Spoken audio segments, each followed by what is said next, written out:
بسم اللہ الرحمن الرحیم نحمده ونصلی ونسلم علی رسولہ الکریم۔ یہ ہم نے 22ویں شب سے شروع کرنا تھا، لیکن یہ ہمارا کافی تاخیر ہو گیا، 26ویں شب ہو گئی۔ کل بھی مجھے کہیں جانا ہے، لیکن میری کوشش ہوگی کہ کل کا ہمارا ناغہ نہ ہو، کچھ دیر سے شروع کر لیں گے، لیکن کوشش ہوگی کہ یہ ہو جائے۔ ہر سال میری کوشش ہوتی ہے کہ سیرت النبی صلی اللہ علیہ وسلم کے حوالے سے کچھ باتیں ذکر کر دوں۔ نبی اکرم صلی اللہ علیہ وسلم کی زندگی کو سمجھنا یہ بہت بڑی سعادت ہے، اور اللہ کا شکر ادا کرنا چاہیے کہ اللہ تعالیٰ آپ کی زندگی کے مواقع کو سمجھنے کی توفیق دے رہے ہیں۔ مجھے اس مضمون سے بڑی دلچسپی رہی ہے ذاتی طور پر، طبعی طور پر، تو میں چاہتا ہوں کہ یہ مضمون ایسے ہی سمجھ میں آئے جس طریقے سے پیش آیا تھا۔ سیرت النبی کہتے ہیں آپ صلی اللہ علیہ وسلم کی زندگی کو، یعنی آپ صلی اللہ علیہ وسلم کی زندگی میں کیا کیا واقعات پیش آئے، اور بڑے غم کے ساتھ یہ کہنا پڑتا ہے کہ ہمیں بطور مسلمان آپ صلی اللہ علیہ وسلم کی زندگی کے اونچ اور نیچ بالکل بھی پتہ نہیں ہوتے۔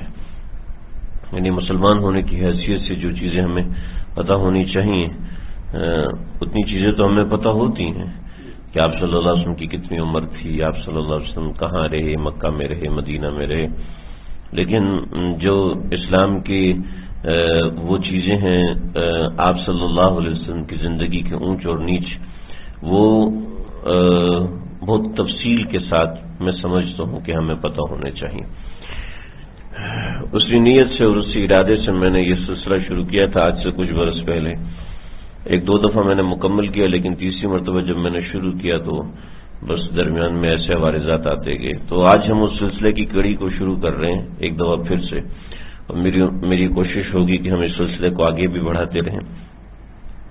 ہم پچھلے دروس کے اندر آپ حضرات تو ظاہر بات شریک نہیں تھے، جن بہت سے لوگوں نے آڈیو کے ذریعے سے سنے ہیں وہ بیانات، تو آپ صلی اللہ علیہ وسلم کی زندگی کی جو ابتدا ہے ہم نے وہاں سے شروع کی تھی بات، اور ہجرت مدینہ کے 3 برس ہم نے مکمل کیے تھے۔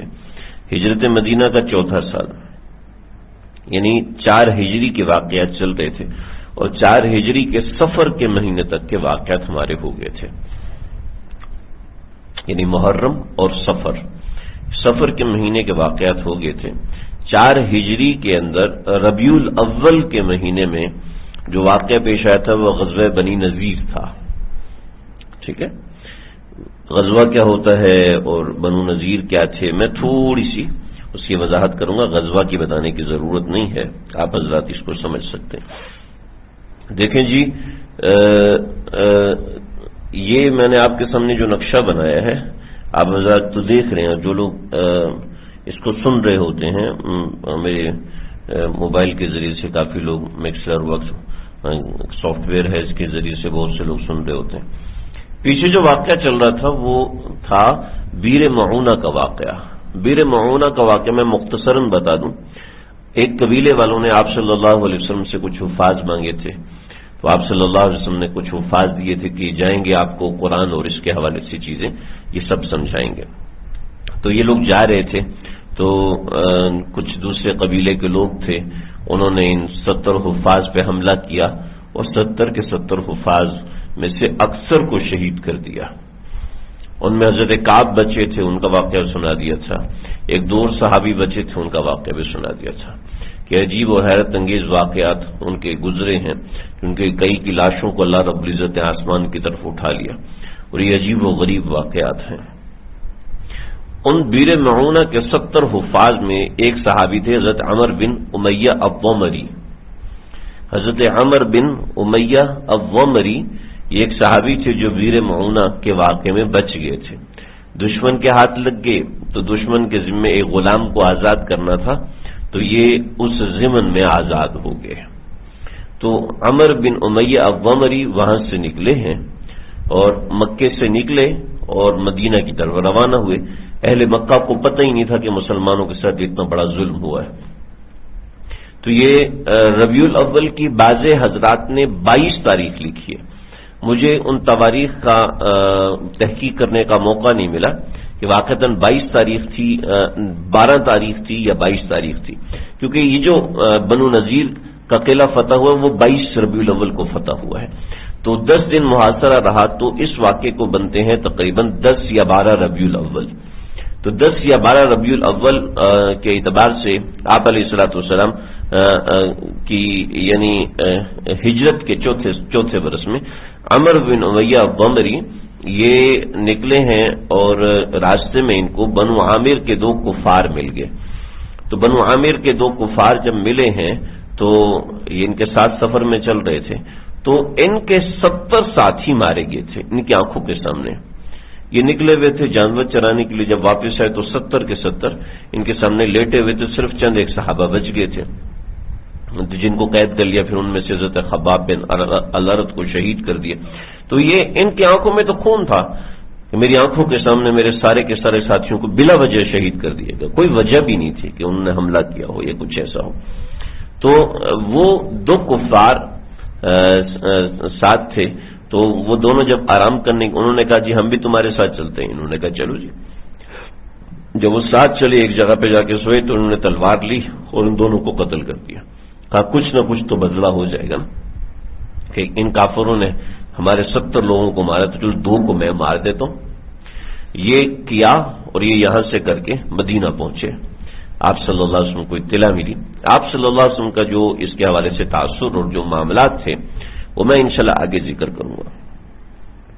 قنوت نازلہ آپ صلی اللہ علیہ وسلم نے پڑھی ہے اور ایسے معاملات کیے ہیں، یعنی کفار کے لیے آپ صلی اللہ علیہ وسلم نے بد دعا کی ہے، اور مسلسل 2 مہینے تک آپ علیہ الصلوۃ والسلام نے بد دعا کی ہے۔ فجر کی نماز کے اندر دوسری نماز کا رکوع کرنے کے بعد آپ کھڑے ہوتے اور آپ صلی اللہ علیہ وسلم قنوت نازلہ پڑھا کرتے تھے، اور 2 مہینے بعض روایت کے مطابق 2.5 مہینے، میں اس کا ذکر انشاءاللہ تفصیل سے کروں گا۔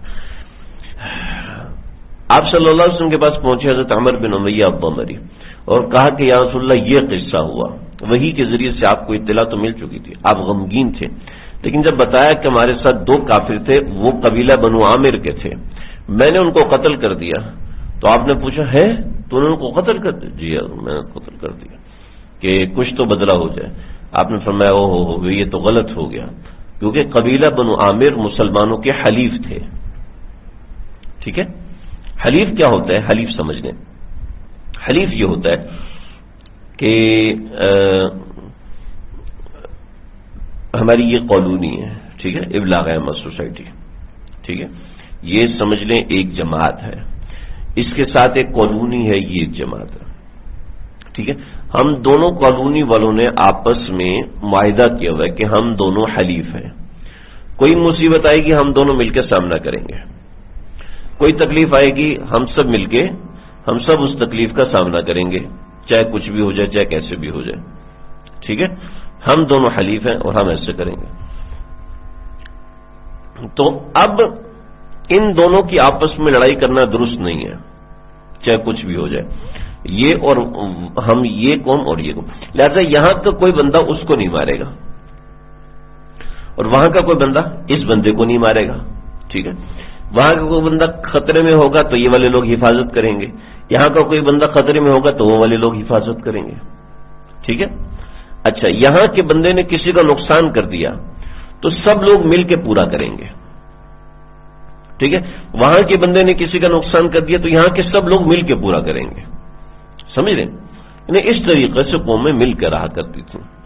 تو مقام قطات پر ان دونوں کافروں کو قتل کیا تھا، اور آپ کے پاس آئے تو آپ نے بتایا وہ تو ہمارے حلیف ہیں، ہمارے دشمن ہیں ہی نہیں، جب ہمارے دشمن ہیں نہیں تو ان کو انتقام کے طور پہ قتل کرنا درست ہی نہیں تھا، لیکن تم سے چونکہ غلطی ہوئی ہے لہذا ہمیں ان کو فدیہ ادا کرنا پڑے گا۔ ایک جان کا فدیہ تھا 100 اونٹ، تو ہمیں 200 اونٹ ادا کرنے پڑیں گے۔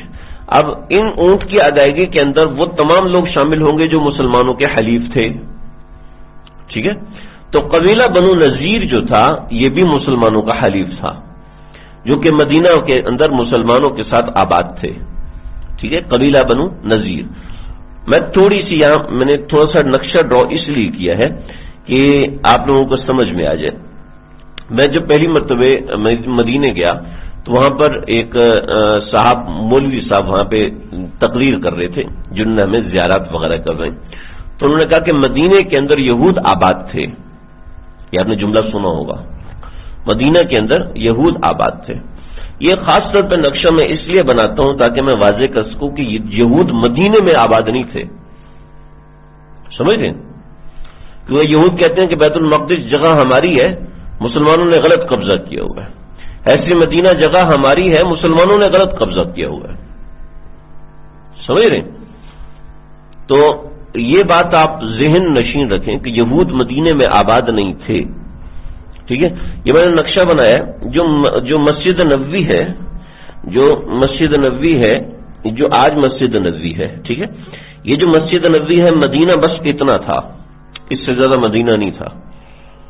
ٹھیک ہے جی، مدینہ شریف صرف اتنا تھا اور اس کے سامنے تھوڑی سی آبادی تھی، یہ اتنا مدینہ منورہ تھا.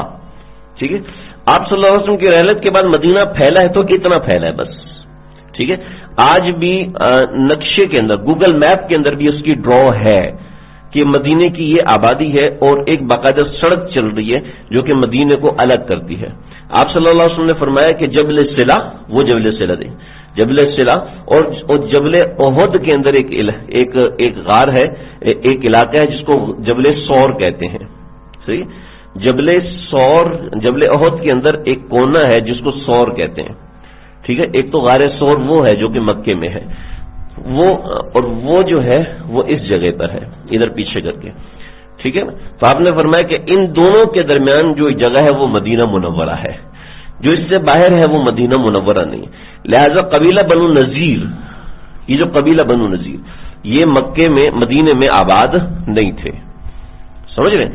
مدینے کے نواحی علاقوں میں آباد تھے. ٹھیک ہے جی، جیسے قبا ہے، قبا بھی مدینے کے باہر تھا اور یہ بنو نذیر بھی مدینے سے باہر تھا. بنو نذیر کا قلعہ اگر آپ قبا سے نکلتے ہیں بالکل سیدھی روڈ جاتی ہے تو سامنے مسجد الجمعہ ہے.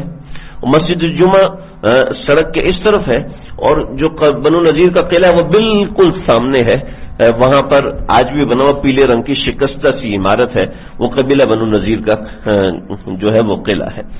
ٹھیک ہے جی، تو یہ آپ صلی اللہ علیہ وسلم بنو نذیر کے پاس گئے کیونکہ وہ بھی حلیف تھے، یعنی آپس میں معاہدہ کیا ہوا تھا. تو آپ صلی اللہ علیہ وسلم ایک روایت میں حضرت ابوبکر صدیق، حضرت عمر فاروق، حضرت علی کو، ان تین صحابہ کو لے کے گئے بروایت ابن کثیر. ٹھیک ہے، لیکن جو دوسری عیون الاثار اور دیگر سیرت ابن ہشام اور دیگر کتابیں ہیں انہوں نے بتایا ہے کہ ابوبکر صدیق، حضرت عمر فاروق، حضرت عثمان غنی، حضرت زبیر، حضرت طلحہ، عبد الرحمن ابن عوف، سعد ابن معاذ، اسید ابن حضیر، سعد ابن عبادہ، ان 9 صحابہ کو لے کے گئے. لیکن روایات میں ہے 10 صحابہ کو لے کے گئے، تو 10 میں ظاہری بات ہے حضرت علی ہوں گے جو دوسری روایت میں ہے. تو 10 صحابہ کو آپ صلی اللہ علیہ وسلم اپنے ساتھ لے کر گئے اور وہاں جا کے بنو نذیر کو بتایا کہ بھی عمر بن امیہ ضمری سے یوں قتل ہوا تو اب ان کی دیت ادا کرنی ہے 200 اونٹ، لہذا اس دیت میں آپ اپنا حصہ نکالیں. یاد رکھیے گا یہود ہمیشہ مسلمانوں کے دشمن رہے ہیں. یہود نے کبھی بھی مسلمانوں سے دوستی نہیں کی. عیسائی کبھی کبھی کسی موقع پر مصلحت کے تحت مسلمانوں کے قریب ہوئے، لیکن یہود نے مسلمانوں سے ہمیشہ دشمنی کی. اگرچہ معاہدہ کیا دوستی کریں گے، نقصان نہیں کریں گے، نقصان نہیں ہونے دیں گے، لیکن اس کے بعد انہوں نے مسلمانوں سے دشمنی کی ہے اور مسلمانوں کو نقصان پہنچایا ہے. وَلَن تَرْضَىٰ عَنكَ الْيَهُودُ وَالنَّصَارَىٰ حَتَّىٰ تَتَّبِعَ مِلَّتَهُمْ، آپ یہود اور نصارہ کو کبھی راضی نہیں کر سکتے. حتی تتبع ملتہم، یہاں تک کہ آپ ان کے پیچھے چلنا شروع ہو جائیں. ٹھیک، حتی تتبع ملتہم، یہ نہیں کہ یہودی بن جاؤ. آپ یہودی بن جاؤ وہ کبھی خوش نہیں ہوں گے. واحد مذہب یہود ہے جو اپنی تبلیغ نہیں کرتا. کوئی شخص یہودی ہو جائے کہتا ہے جو رہنے دو.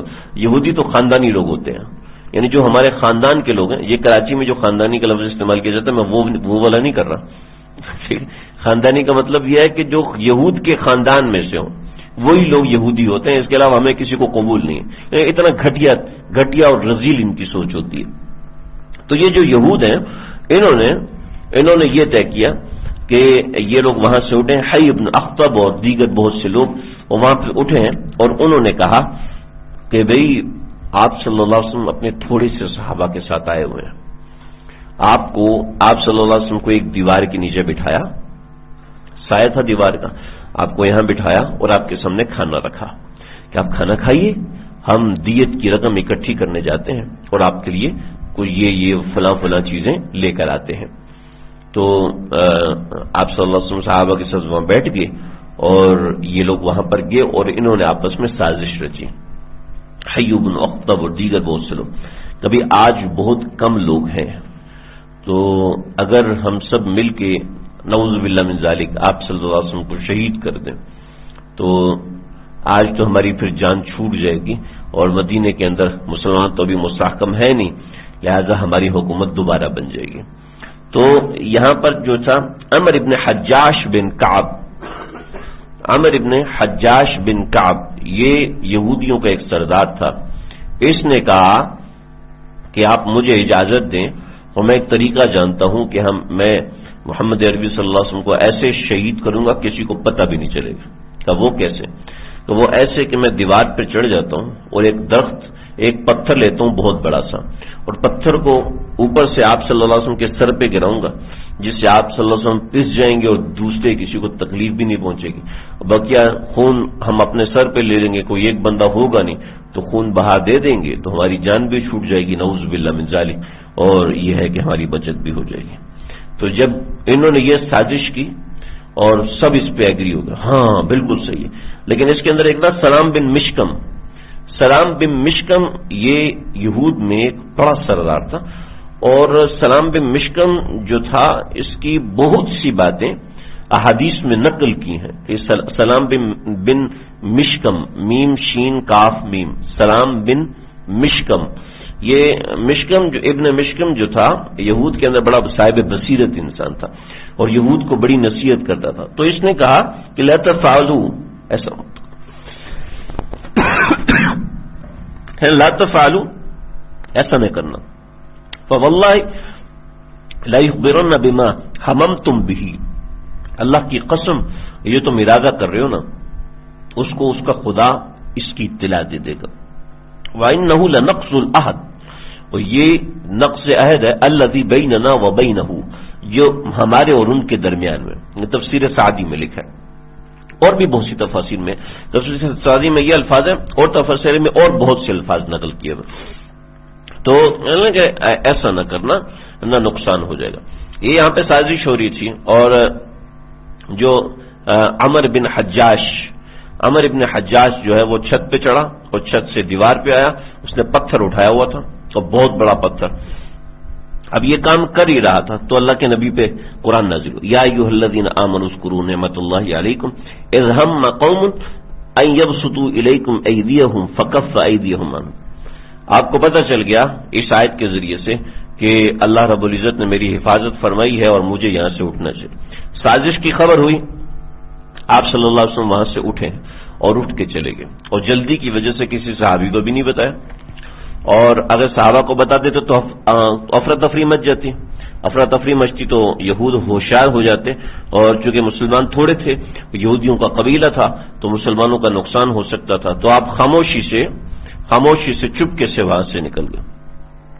ایسے بہت سے مقامات پر کچھ اہل تشیع حضرات نے فائدہ اٹھانے کی کوشش کی ہے، لیکن بات یہ ہے جو میں نے آپ کے سامنے عرض کی ہے۔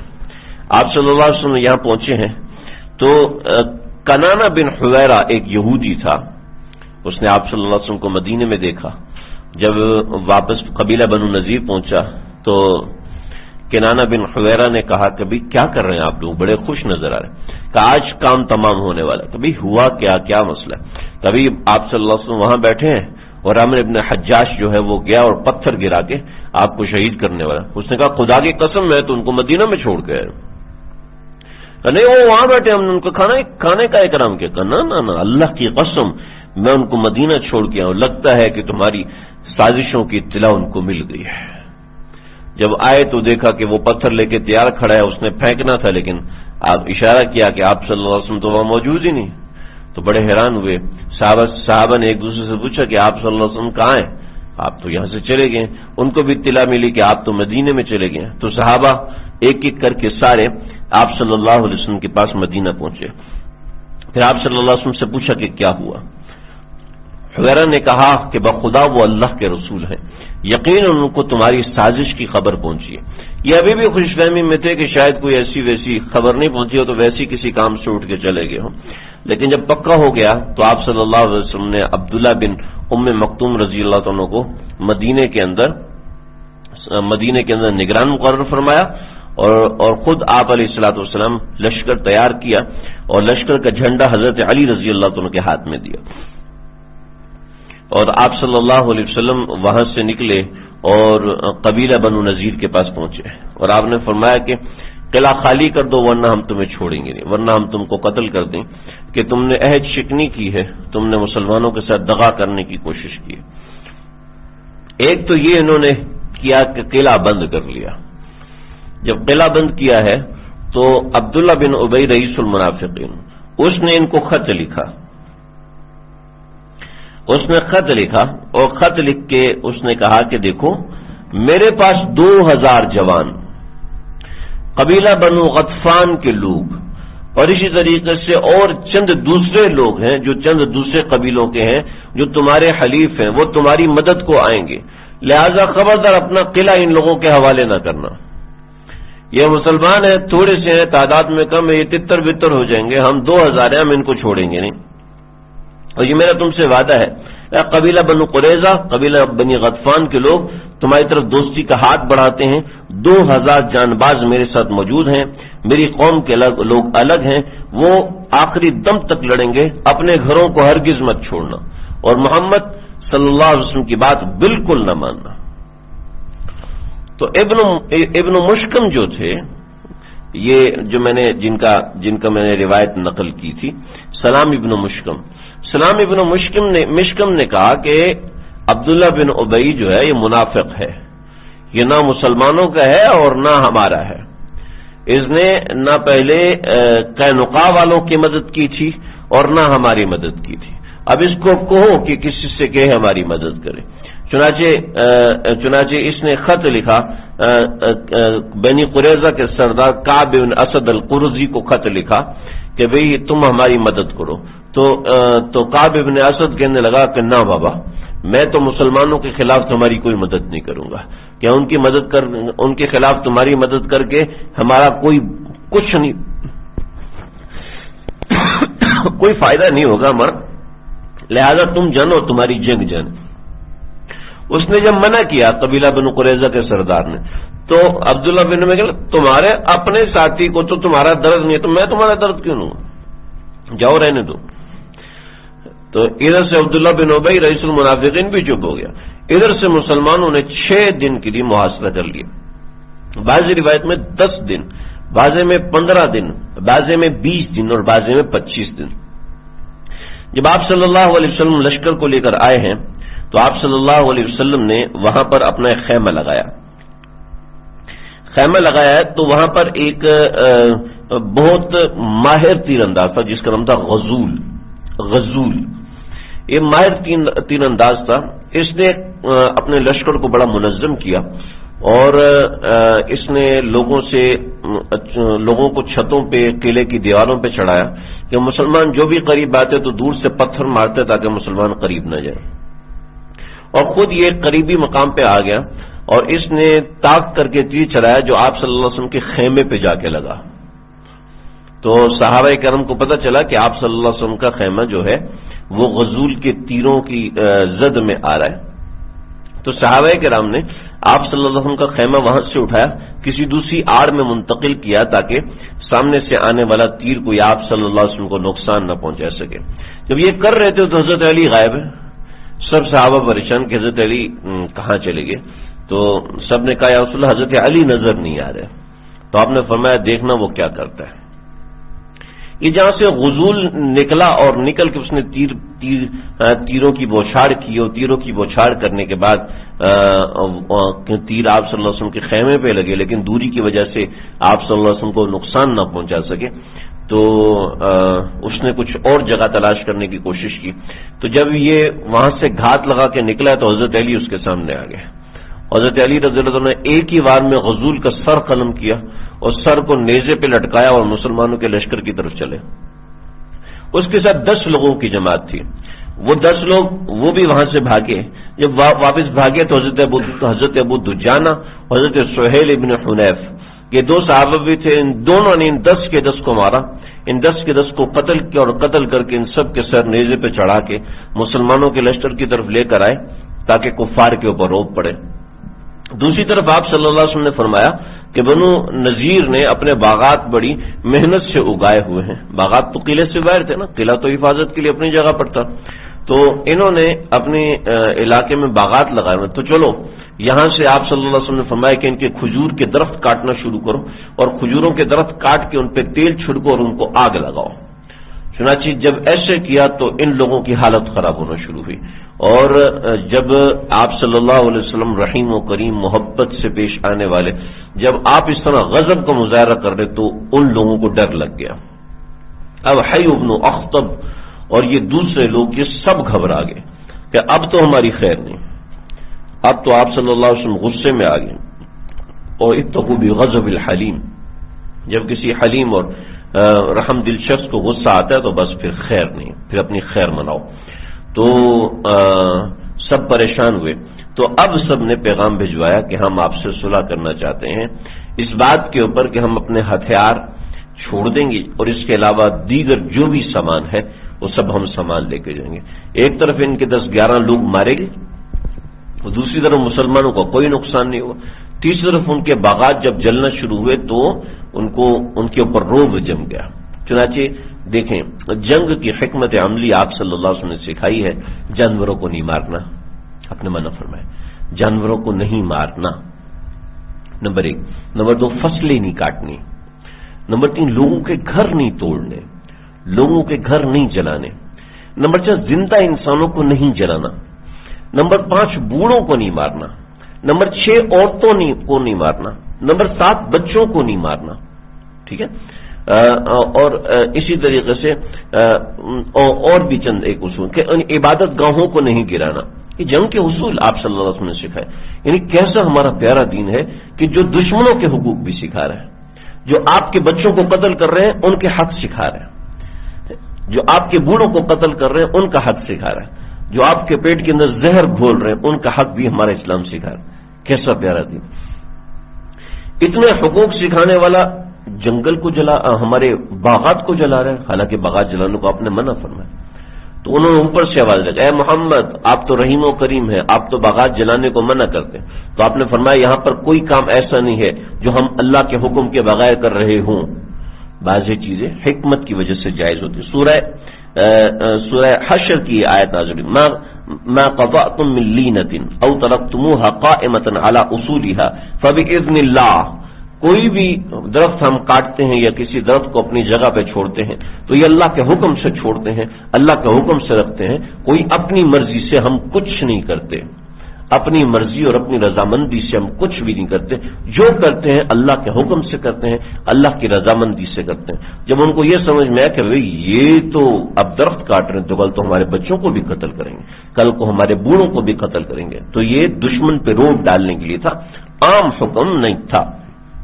جب ان کو پتہ چلا تو سلام بن مشکم اور حی بن اخطب نے پیغام بھجوایا، آپ نے قبول فرمایا۔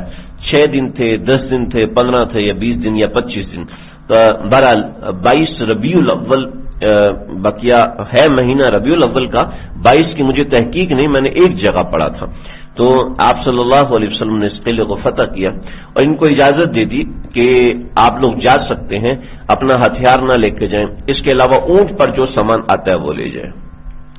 اب یہاں پر آپ دیکھیں کہ یہودی قوم جس نے اتنا نقصان پہنچایا، ٹھیک ہے، یعنی مسلمانوں کے سالار کو قتل کرنے کا سوچا، پیغمبر برحق کو قتل کرنے کا سوچا، ٹھیک ہے، ان کو شرمندہ ہو کے جانا چاہیے نا، شرمندہ ہو کے جانا چاہیے، لیکن انہوں نے کیا کیا، اپنے گھروں کی چوکھٹیں تک اکھیڑ لی، چوکھٹ ہوتی نا یہ جس کے اندر دروازہ لگا ہوتا ہے، چوکھٹیں تک اکھیڑ لی اور عورتوں کو زیور سے لد پھٹ دیا. اور ان کے کئی حضرات ایسے تھے کہ جنہوں نے اونٹ کی کھال کے اندر سونا چاندی بھرا. ٹھیک ہے، اونٹ کی کھال کتنی بڑی؟ اونٹ کی کھال کے اندر سونے کے زیورات بھرے اور اس کو گھسیٹ کے لے کے جا رہے ہیں اور مسلمانوں کو دکھاتے ہوئے لے کے جا رہے ہیں کہ یہ ہم نے تم سے مقابلہ کرنے کے لیے زمین میں کھود کے دبائے تھے اور اب ہم لے کے جا رہے ہیں اور ہم اسی سے تمہارا مقابلہ کریں گے. ایک قوم آپ کے اوپر احسان کر رہی ہے اور اسی قوم کو آپ کیسے دکھا رہے ہیں. اور ان کی عورتیں زیور سے لد پھد کے باقاعدہ تف بجاتے ہوئے اور گیت گاتے ہوئے وہاں سے نکلے. جو ان کے معاملات تھے وہ معاملات ایسے تھے کہ ان کا کسی نے قرضہ دینا تھا اور کسی سے انہوں نے قرضہ لینا تھا.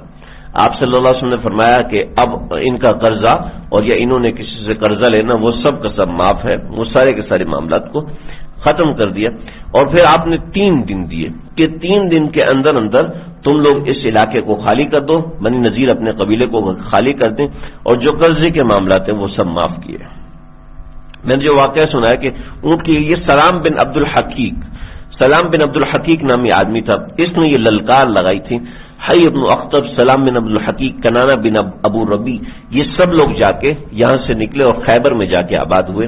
اور اس میں کچھ اور معاملات ہیں.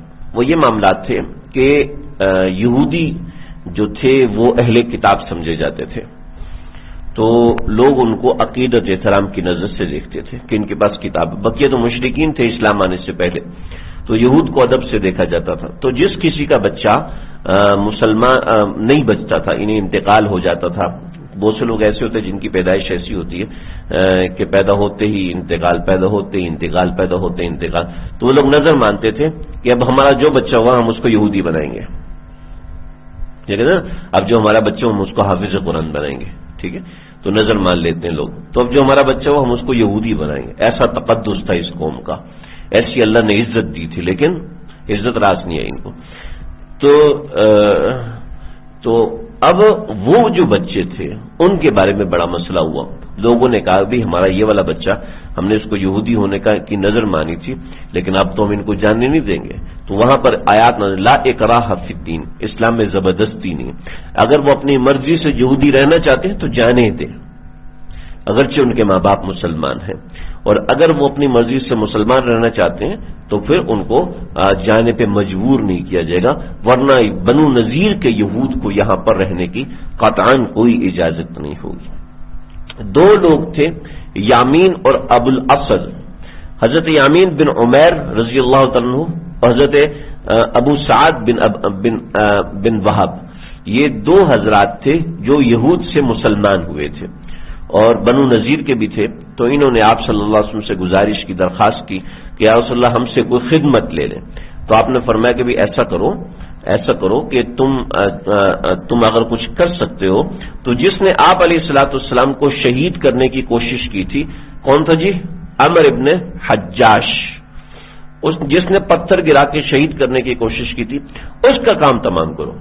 تو آپ صلی اللہ علیہ وسلم نے اپنی زندگی کے اندر اپنی جانی دشمن یا اپنی عزت کے دشمن کسی کو چھوڑا نہیں. لہذا ہمارے سامنے اگر کوئی شخص اللہ کے نبی کی شان میں گستاخی کرے گا یا اللہ کے نبی کی ذات میں کوئی گستاخی کرے گا، ہمارے لیے وہ قابل رحم نہیں ہے، قابل معافی نہیں ہے، چاہے وہ کوئی بھی ہو، چاہے وہ کتنا بڑا کیوں نہ ہو، چاہے وہ کتنا چھوٹا کیوں نہ ہو، چاہے وہ میرے سے کتنا قریب ہو، چاہے وہ میرے سے کتنا دور ہو، وہ ہمارے لیے قابل معافی نہیں. کیونکہ اللہ کے نبی نے غفور رحیم، اللہ کے نبی نے کیا ہے؟ غفور رحیم تو اللہ کی صفت ہے. ایک اور صفت رحمت للعالمین بھی ہے. آپ صلی اللہ علیہ وسلم رحمت للعالمین ہونے کے باوجود آپ صلی اللہ علیہ وسلم نے معاف نہیں کیا، تو ہم کون ہوتے ہیں؟ ہم آپ صلی اللہ علیہ وسلم سے زیادہ. رؤوف الرحیم وہ صفت ہے جو اللہ رب العزت نے اپنے لیے استعمال کی ہے، اور رؤوف الرحیم کی صفت رسول اللہ صلی اللہ علیہ وسلم کے لیے بھی استعمال کی. ٹھیک ہے، لیکن اللہ کے لیے جو رؤوف الرحیم کی صفت ہے وہ الرؤوف الرحیم ہے. ٹھیک ہے نا، یہ یاد رکھیے گا، الرؤوف الرحیم ہے. اور آپ صلی اللہ علیہ وسلم کے لیے جب صفت استعمال کی تو الف لام کے بغیر ہے. تھوڑا سا فرق ہے. کیا فرق ہے معنی کے اعتبار سے وہ بڑی تفصیلات ہے. لہذا آپ صلی اللہ علیہ وسلم نے اس شخص کو معاف نہیں کیا عمرو ابن حجاش، عمرو ابن حجاش ابن کعب، آپ نے اس کو معاف نہیں فرمایا. چنانچہ حضرت یامین بن عمیر رضی اللہ عنہ، انہوں نے ایک شخص تھا بنی قیس کا ایک شخص تھا، عمر ابن حجاش کو بنی قیس کے ایک شخص کے ذریعے سے قتل کروایا، اور قتل کروا کے آپ صلی اللہ علیہ وسلم کے سامنے پیش ہو گئے کہ یا رسول اللہ، میں نے عمر ابن حجاش کو قتل کروا دیا ہے، اور آپ صلی اللہ علیہ وسلم اس سے بہت خوش ہوئے. اس ہر جنگ کے بعد جو مال حاصل ہوتا ہے اس کو مال غنیمت کہتے ہیں. لیکن جس جنگ میں لڑائی نہ ہو، مسلمان روبرو لڑائی نہ ہو، جیسے حضرت علی کی جنگ ہوئی تو وہ خفیہ طور پہ جنگ ہوئی، پچھلی صفوں میں جنگ ہوئی، خفیہ طور پہ جنگ ہوئی، آمنے سامنے جنگ نہیں ہوئی. جب آمنے سامنے جنگ ہوئے بغیر دشمن ہار جائے اور ہار کے چھوڑ جائے تو اس کا جو مال پیچھے چلا جاتا ہے اس کو مال فے کہتے ہیں. ٹھیک ہے جی، اس مال کو مال فے کہتے ہیں، فا حمزہ چھوٹی یا فے. ٹھیک ہے، اس کو مال فے کہتے ہیں، اس کو مال غنیمت نہیں کہتے. ٹھیک ہے، مال فے یہ ہوتا ہے جسے بطور مثال پاکستان اور انڈیا کی جنگ ہوئی اور صلح ہو گئی. اب صلح ہوگی تو ظاہر بات ایک فوج غالب آ رہی ہے، دوسری فوج غالب نہیں آ رہی. ٹھیک ہے، تو جو فوج غالب آ رہی ہے وہ اپنے میدان پہ قائم رہے گی، اور جو فوج مغلوب ہو رہی ہے وہ فوج میدان چھوڑ کے چلی جائے گی، اپنا ہتھیار مورچوں میں چھوڑ کے جائے گی، خالی ہاتھ جائے گی. ٹھیک ہے، یہ قانون آج بھی دنیا میں. ٹھیک ہے، تو یعنی جس فوج کو آپ نے چھوڑا ہے وہ ہتھیار اپنے ساتھ نہیں لے کے جا سکتی. جیسے ابھی امریکہ جو ہے یہاں سے نکلا طالبان کو چھوڑ کے، تو ان کو الاؤڈ نہیں تھا قانونی طور پہ کہ وہ اپنا ہتھیار واپس لے کے جاتے، لیکن پھر بھی انہوں نے بدماشی کی، ہتھیار وغیرہ ضائع کیے، لیکن بہت سے ہتھیار بچ گئے ان کے. تو یہ بین الاقوامی قانون بھی ہے اور شرعی قانون بھی ہے. تو جو فوج ہاری ہے، جس نے صلح کی جی بس اب ہم مزید نہیں لڑیں گے، تو ان کا جو مال بچے گا وہ مال غنیمت نہیں ہوگا. مال غنیمت فوج میں تقسیم ہوتا ہے، اور مال فے فوج میں تقسیم نہیں ہوتا، بلکہ مال فے جو ہے وہ گورنمنٹ کے پاس رہتا ہے. ٹھیک ہے، چنانچہ مال فے آپ صلی اللہ علیہ وسلم کی ذاتی ملکیت میں تھا، یعنی بیت المال میں نہیں گیا بلکہ آپ کی ذاتی ملکیت میں جائے گا. بلکہ آج کے زمانے میں مال فے کے احکامات الگ ہوں گے. چنانچہ اللہ رب العزت نے سورہ حشر میں فرمایا افا اللہ علی رسولہ من اہل القرى، اس میں تفصیل ہے. تو اس کے اندر آپ صلی اللہ علیہ وسلم نے 50 زریں بچی تھیں، 340 تلواریں تھیں، اور اس کے علاوہ کچھ اونٹ تھے. تو آپ صلی اللہ علیہ وسلم سے حضرت عمر نے پوچھا یا رسول اللہ آپ اس مال کو تقسیم نہیں فرمائیں گے؟ تو یہ پہلا مال فے تھا. ٹھیک ہے، کوئی آپ سے پوچھے گا کہ شریعت اسلامی میں سب سے پہلا مال فے کون سا تھا، تو آپ بتا سکتے ہیں کہ 4 ہجری کے اندر جو غزوہ بنی نذیر ہوا تھا وہاں جو مال حاصل ہوا تھا وہ پہلا مال فے تھا. ٹھیک ہے، یہ جنگی مال تھا. اس کے علاوہ قبیلہ بنو نذیر کو اللہ رب العزت نے بہت کچھ چیزوں سے نوازا تھا. ان کی زمینیں تھیں، ان کے کھیت تھے، ان کے کھلیان تھے، ان کے بہت سے جانور تھے جو رہ گئے تھے، بہت سی چیزیں ایسی تھیں جو وہاں پر کاشت کے قابل تھیں، جو زمینیں تھیں. تو آپ صلی اللہ علیہ وسلم نے اس مال کو تقسیم کیا مہاجر حضرات میں. مدینے میں 2 قسم کے لوگ آباد تھے، ایک مہاجر تھے اور ایک انصار تھے. ٹھیک ہے، مہاجر جو تھے وہ انصار کے گھروں میں رہتے تھے. ٹھیک ہے، جیسے اس وقت کچھ لوگ ہجرت کر کے پاکستان آ جائیں.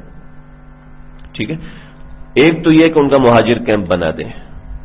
ٹھیک ہے، بطور مثال 1 لاکھ لوگ آئے ہیں، ان کو مہاجر کیمپ بنا دیں، گورنمنٹ ان کو کھانا کھلائے. ٹھیک ہے، اور ایک یہ ہے کہ پورے کراچی کے لوگ تھے، بھئی ہم آتے ہیں اور ہم ان کو لے کے جائیں گے. چنانچہ ایک بندہ آئے، اپنی گاڑی میں بٹھائے لے جائے، 2 بندے آ جاؤ، 2 بندے آ جاؤ، 3 بندے، بھئی آپ ہمارے ساتھ رہو، یہ 2 کمرے آپ کے ہیں، آپ ہمارے تھوڑے بہت کام کر دیا کرنا، آپ اپنا کمائی کرو ہمارے ساتھ، 2 وقت کی روٹی ہم آپ کو دے دیں گے. جسے طیب اردگان نے کیا تھا، یہ جو ابھی حملہ ہوا تھا شام کے اوپر، تو طیب اردگان نے کیا کیا، اپنی سرحدیں کھول دیں، ساری دنیا نے بند کر دی، طیب اردگان نے سرحدیں کھول دی. سرحدیں کھولنے کے بعد سب لوگوں کو جمع کیا، آپ لوگوں کو سب کچھ ملے، کھانا میں ملے گا، رہائش میں ملے گی، پانی میں ملے گا، آپ کو بھی ملے گا، آپ کے بچوں کو بھی ملے گا. سب لوگ جمع ہو گئے جمع جی ہو گئے. اب ساری دنیا پریشان، طیب اردگان کیا کرے گا؟ اس نے سب سے پہلے کہا کہ آپ لوگوں میں پروفیشنل کتنے ہیں؟ ٹھیک، آپ بتائیں، آپ لوگوں میں کوئی نہ کوئی، سب لوگ فارغ ہیں، کوئی نشئی ہے، کوئی بنگیڑی چنگیڑی ہے، کسی کو کوئی نہ کوئی کام تو آتا ہے. جس کو جو کام آتا ہے لکھوا دے، کیٹیگری الگ کرے. ڈاکٹر حضرات آپ لوگ ہمارے اسپتالوں میں چلے جائیں، بھی ڈاکٹروں کی تو ضرورت ہوتی ہے.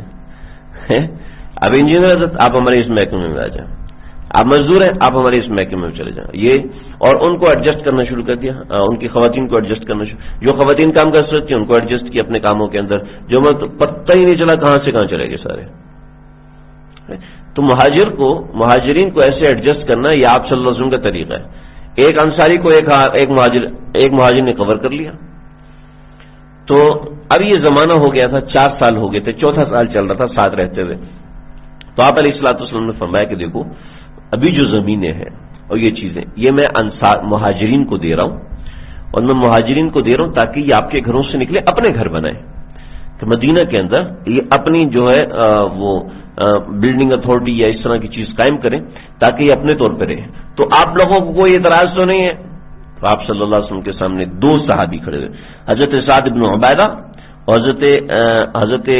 حضرت سعد بن عبادہ رضی اللہ عنہ، اور ایک حضرت سعد بن معاذ.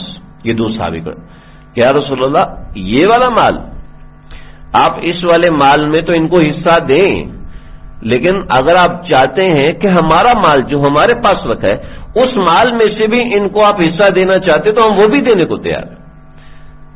کیسی محبت تھی، اف اللہ سبحان اللہ. ان صحابہ کے بارے میں لوگ شک کرتے ہیں کہ یہ لوگ سچے نہیں تھے، ان صحابہ کے بارے میں لوگ کہتے ہیں کہ یہ لوگ ایسے ویسے ہو سکتے ہیں، ان لوگوں نے ایمان چھوڑ دیا. جو کہتے ہیں یہ والا مال تو ان کو دینا ہے دیں، لیکن ہمارا جو مال ہے وہ بھی آپ ان کو دیں. اور یہ جو آپ کہہ رہے ہیں کہ اپنا گھر بنائیں، بلکہ ہم اپنے پیسوں سے گھر بنا کے دیں، ہمارے لیے بڑی سعادت اور خوشی کی بات ہوگی. آپ بہت خوش ہوئے ایسے موقعوں پر. پھر آپ صلی اللہ علیہ وسلم نے صحابہ کرام میں جو زمینیں وغیرہ تھیں اس حساب سے تقسیم فرمائی.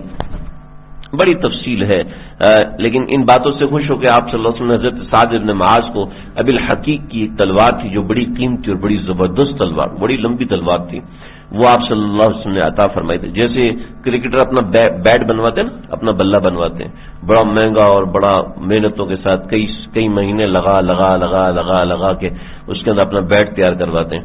تو ایسے اس زمانے میں لوگ اپنی تلوار تیار کرواتے تھے. یعنی وہ تلواریں کیسی تھیں؟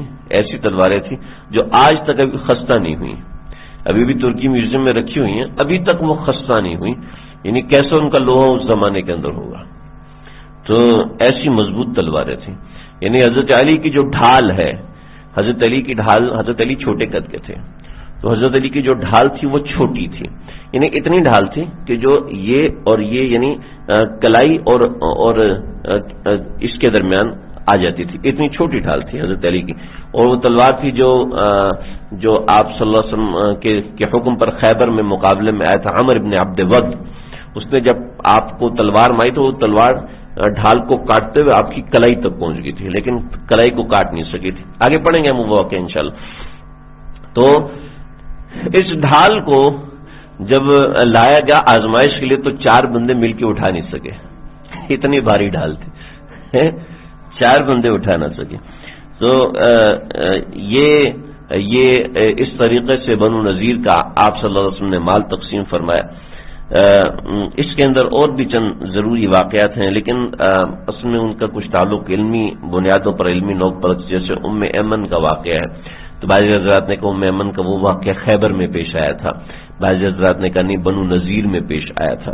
اسی طریقے سے چند حضرت زبیر کو یہاں پر آپ نے قلعہ عطا فرمایا. اگر آپ مدینہ جائیں نا تو وہ کونے میں وادی عقیق آپ نے سنا بعض لوگ عقیق کا پتھر استعمال کر رہے ہوتے ہیں، تو اصل میں وہ عقیق کا پتھر اس لیے استعمال کرتے ہیں کہ وادی عقیق جو ہے یہاں سرخ رنگ کا پتھر ہوتا تھا، اور سرخ رنگ کا جو پتھر ہے اس کو کاٹ کاٹ کے فیکٹری میں لے کے گئے اور ان کو تیار کیا، اور اس سرخ رنگ کے پتھر سے مسجد نبوی کی تعمیر کی. تو جو لوگ عقیق پہنتے ہیں تو وہ اسی محبت سے پہنتے ہیں کہ چونکہ اس پتھر سے مسجد نبوی کی تعمیر ہوئی ہے تو چلو میں اس کو اپنے پاس رکھ لوں یہ اور اس طریقے سے، ورنہ عقیق کے پتھر سے وہ لوگ بہت عجیب عجیب قسم کی باتیں منقول ہے، اس کو پہنو گے تو بڑی عزت ملے گی، تو ایسا ویسا کچھ نہیں، بس جو ہمارے بزرگان دین نے اگر عقیق کو پہنا ہے تو اس محبت سے پہنا کہ اس پتھر سے چونکہ مسجد نبوی کی تعمیر ہوئی، تو وادی عقیق سے اگر بنو نذیر کی طرف آئیں تو وہاں پہ ایک سڑک ہے، اس سڑک کے اوپر عروہ بن زبیر کا ایک محل ہے۔ محل کیا ہے؟ بس آپ سمجھ لیں ہماری یہ جو پلاٹ ہے نا، اس پلاٹ جتنا وہ ایک عمارت سی بنی ہوئی ہے، یہاں حضرت عائشہ صدیقہ رضی اللہ عنہ بھی ایک سمانیہ تک رہی ہیں، تو یہ جو قلعہ تھا یہ بنو نذیر والوں کا قلعہ تھا، اور یہ جو محل یا قلعہ تھا بنو نذیر والوں کا تھا، یہ جو قلعہ ہے آپ صلی اللہ علیہ وسلم نے حضرت زبیر رضی اللہ عنہ کو دیا، تو آپ اگر جائیں مدینہ شریف وادی عقیق کی طرف تو آپ اس کو دیکھ سکتے ہیں۔ اس طریقے سے کچھ انصار تھے، حضرت ابو دجانہ اور سہیل بن حنیف، ان کو بھی آپ صلی اللہ علیہ وسلم، یہ چونکہ انصار تھے لیکن بڑی غریبی تھی ان کے پاس، تو آپ صلی اللہ علیہ وسلم نے ان کو بھی مال میں سے کچھ حصہ عطا فرمایا۔ غزوہ بنی نذیر کے آخر دنوں میں یا غزوہ بنی نذیر کے دوران جب آپ صلی اللہ علیہ وسلم نے محاصرہ کیا ہوا تھا تو اس محاصرے کے درمیان ہی شراب کی حرمت نازل ہوئی تھی، انشاءاللہ موقع ہوا تو کل ذکر کروں گا، آج کے لیے بس اتنا ہی کریں گے۔ اللہ تعالیٰ سمجھنے کی توفیق عطا فرمائے۔ میری طبیعت سیٹ نہیں تھی، میں اس وجہ سے اور اچھی تیاری کر نہیں سکا، بس آج ہم اتنا ہی رکھیں گے انشاءاللہ، آپ دعا کیجئے، میں بھی کوشش کروں گا۔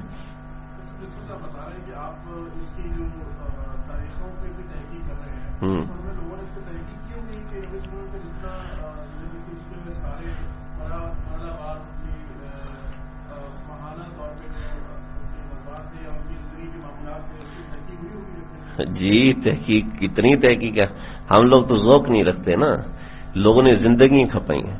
میں نے مدینہ کے سفر میں ایک عالم دین سے ملاقات کی، ان دنوں ان کا ایکسیڈنٹ ہوا تھا اور عرب عالم تھے، اور ان کی وہاں پہ نوبل انعام یافتہ کتابیں ہیں، 5 کتابیں ان کی ہیں جن کو اردو ترجمے بھی میرے پاس رکھی ہیں وہ کتابیں۔ تو انہوں نے اپنی پوری زندگی صرف مقامات کی تحقیق کے اوپر گزاری۔ میری ملاقات ان سے رہی تقریباً 2.5 گھنٹے، ان کے بیٹے سے بھی میرا رابطہ ہے۔ تو حضرت شیخ الاسلام مفتی تقی عثمانی صاحب دامت برکاتہم، مفتی رفیع صاحب اور دیگر حضرات، ایک مقام کے حوالے سے حضرت کو پریشانی تھی مفتی رفیع عثمانی صاحب کو، تو فرمایا کہ میرا نام نہیں بتانا، لیکن ابھی پرسوں میری بات ہو رہی تو حضرت پوچھ رہے تھے کہ آپ کی تحقیق کا ہمیں انتظار ہے کہ آپ اس مقام کے بارے میں کیا کہتے ہیں۔ میں نے ان سے سوال کیا تھا، مسجد سلمان فارسی، یہ 7 مساجد ہیں غزوہ خندق کے مقام کے اوپر، تو وہاں پر حضرت سلمان فارسی کی ایک چھوٹی سی اونچی سی مسجد بنی ہے، وہاں ظہر سے لے کے عصر تک منگل کے دن اور بدھ کے دن یہ دعا کی قبولیت کا خاص وقت اور خاص مقام ہے۔ تو فرمایا کہ انہوں نے مجھ سے پوچھا تھا تو کہ اس کے بارے میں تمہاری کیا تحقیق ہے، تو میں نے ان کو پھر اپنی تحقیق بتائی، تو کہنے بڑے مطمئن ہوئے اور بتایا کہ حضرت پوچھتے رہتے ہیں مجھ سے نا، تو کہنے لگا کہ چونکہ بڑے لوگ ہیں مجھے یہ کہنا اچھا نہیں لگتا کہ وہ مجھ سے پوچھتے ہیں، اس لیے کہیں میرا نام نہیں بتا دینا۔ تو ایسے لوگوں کی پوری زندگی، آپ مدینہ شریف جائیں تو شیخ عبدالعزیز کاکی، یہ شیخ عبدالعزیز کاکی نے جو کام کیا نا یہ بھی انہی بزرگ سے پوچھ کے کیا سارا۔ شیخ عبدالعزیز کاکی کی وہاں پر کچھ کتابیں رکھی ہوئی ہیں، میں وہاں پر گیا تھا تو میں نے پوچھا کتنے کہتے نا 500 ریال، 500 ریال، میں نے فوراً ضرب دیا 36 سے، تو میں نے کہا اتنا تو ہمارے پاس نہیں ہو سکتا۔ تو حضرت شیخ عبدالعزیز کاکی کی 4 کتابیں ہیں، اور اس کے اندر باقاعدہ ہر مقام کی تصویریں بنی ہوئی ہیں۔ میں تقریباً مدینہ شریف گیا تو میں نے تقریباً صبح سے لے کے رات تک دن وہیں گزارا، ساری زیارات میں نے ایک طرف کر دی، اور میں نے ان کی کتابوں کو دیکھا کیونکہ وہ تصویر کھینچنے کی اجازت نہیں دیتے تھے، پھر میں نے کہا میں چھپ کے کھینچتے تو کہیں گے پاکستانی بے ایمان ہوتے ہیں، تو میں نے اس لیے کھینچنی تصویریں، ورنہ میں جن چیزوں کی اجازت تھی، جیسے وہاں کچھ سندیں تھیں ان سندوں کی تصویریں میں نے لے لی، کہ وہ سندیں بھی 500 ریال سے کم دیتی نہیں، میں نے کہا یار یہ ٹھیک ہے 500 ریال، ہر مال 500 ریال، میں نے کہا ٹھیک ہے ابھی۔ تو وہ جو ہے انہوں نے وہاں پر بنایا، اس میں انہوں نے جبل احد کی پرانی تصویریں، ٹھیک ہے، جبل احد کے سامنے جو چھوٹا جبل رومات کی پرانی تصویریں. اچھا، اس میں وادی قنات ایک ہے، اس میں جس میں حضرت حمزہ کی قبر آ گئی تھی، حضرت مصعب ابن عمیر کی قبر آ گئی تھی. پھر ان کی قبر کو کھودا 1970 میں، اس قبر کو کھود کے آپ ان دونوں حضرات کی قبروں کو آگے کیا. تو وہ وادی قنات بہتی تھی، ابھی وادی قنات بہتی نہیں. میں نے وہاں کے کئی بڑے بڑے علماء وادی قنات کی طرح پتہ ہی نہیں. پھر میں ایک دفعہ وہاں گیا ہوں، بس سے اترا ہوں، تو میں نے دیکھا نیچے پورا کھالا بنا ہوا ہے، پانی بہنے کی جگہ بنی ہوئی. میں نے کہا یہی وادی قنات ہے جو میں نقشوں میں ڈھونڈ کے تھک گیا کہ یہی وادی قنات ہے، لیکن وہاں پہ پانی نہیں آتا. آج کل وہاں پانی نہیں، وہ بالکل جبل رومات کے ساتھ سے گزرتی ہے. تو جبل رومات کے اوپر کئی لوگوں نے عمارتیں بنائی ہوئی تھیں، اس کی تصویریں بھی ان کے پاس، یعنی ہاتھ سے بنی ہوئی تصویریں جو انہوں نے اسکین کر کے بنائی ہوئی. تو اتنی تحقیق ہے، میں یعنی ایک موضوع کے اوپر شاید 3 4 دن بات کر سکتا ہوں، اتنی تحقیق ہے. تو ہم بہت مختصر کر کے بات کرتے ہیں، وقت ہی نہیں ہوتا، دونوں کی دلچسپی نہیں. تھوڑا سا اور بات کروں گا تو بڑی دلچسپی سے سننے والے بھی بور ہو جائیں گے، میں بھی بور ہو جاؤں گا. لیکن تحقیق یعنی اصل میں مغلق قسم کی باتیں آ جاتی ہیں، مغلق کی باتیں آ جاتی ہیں. بہت میں نے مختصر کر کے چھانٹی کی. سمجھ لیں میں 3 دن بیٹھا تھا، اس کے بعد میں نے کہا یار اس قبیلہ بنو نذیر کے واقعے کو ایک بات دیکھنی ہوتی ہے، کہاں واقعتاً ہے بھی یا نہیں ہے. تو ایسے لوگوں نے کی ہوئی تحقیقات. ہاں